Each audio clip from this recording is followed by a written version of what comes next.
أول مرة تحصل في الريد سي. البروجكت كله مبني على جبال الجلالة ومصاطب بتوصل ارتفاعاتها ل 220 متر، يعني مفيش يونت جوه المشروع مش هتقدر تشوف منها الكريستال لاجون، وبحر بيوصل طوله ل 1400 متر. احنا في المونت جلالة على طريق الزعفرانة، ساعة واحدة بس من القاهرة. أنا مش هكلمكم عن الفيو، تعالوا شوفوا بنفسكم.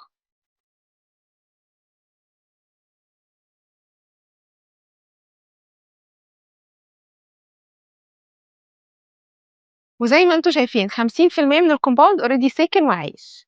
تعالوا بقى اوريكم الكريستال لاجون، تحفة.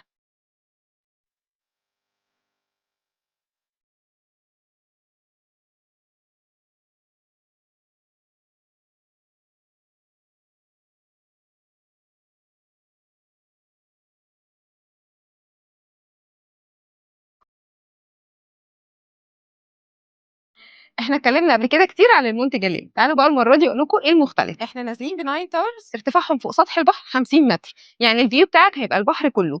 واللذيذ بقى في الموضوع إن إحنا هيكون عندنا في كل التاورز انفينيتي بول، وغير كده إن إحنا كل اليونتس عندنا هتكون فولي فينيشد بالإيسيز. تعالوا بقى أقول لكم على الفاسيلتيز الموجودة جوه المشروع.